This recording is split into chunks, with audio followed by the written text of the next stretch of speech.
The greatest thing that I can do is look out and see people smiling and hear stories that I make people's days better, that I make them happy, and that makes me happy. There's no better feeling than to give something away. I get so much from my audience. I get so much from the show, and it's the best thing in the world that I get to give back. I just want to say thank you, because for 5 years you've been my chemo buddy every night, and you've helped me go to sleep with a laugh. I just thank you from the bottom of my heart.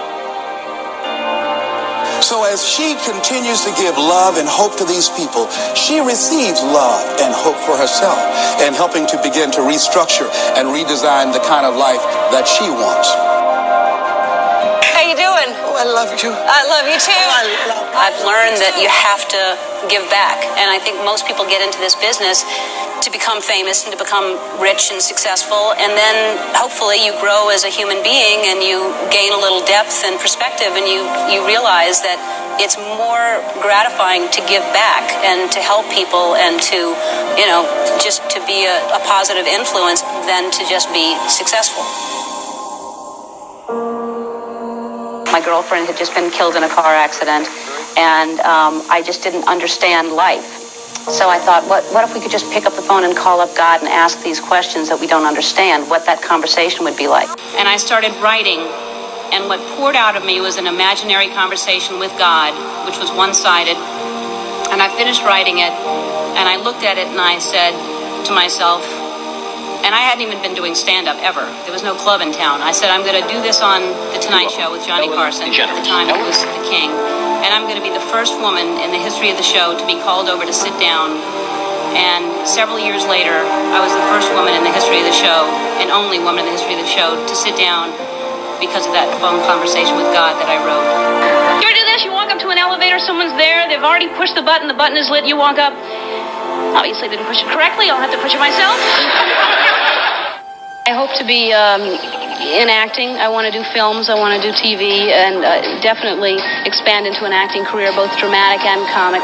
Maybe have my own series like Linda Carter, do some dancing, some singing.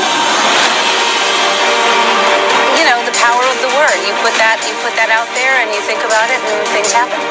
Everything leads to where you're supposed to be ultimately if you keep being open and fearless, which I think I had to be fearless to get into this position. Not only couldn't get a job, couldn't get someone on a phone. I mean, the show was canceled and no one called me. I felt sorry for myself. I felt like this isn't fair. I thought people liked me, and why did this change anything? And I still am the same person, and everything felt horrible to me. Nervous or what? Yeah. Everybody thinks I'm a freak. Someone's opinion of you does not have to become your reality. There are moments when you're going to doubt yourself. There are rough times are going to come, but they have not come to stay. They have come to pass. It's September 8th. This is our very, very first show, and you are my very first audience. And now, here's your host for the 79th Annual Academy Awards, Ellen DeGeneres. But I broke your retweet record. And when we begin to understand and know that, accepting that reality, that we will never ever have things just on an even keel all the time, that you're going to have some ups and you're going to have some downs. But during those down moments, that's where the growth takes place. The Emmy goes to the Ellen DeGeneres Show. If you make it your business how you give your life, to give the best that you have, to give love, to give encouragement, to give help, to give support, if that's what your life is about, whatever you put out here, ladies and gentlemen, I guarantee you, it's going to come back. Oh, we're saying you inspire me for everything. Oh, well, you're so sweet.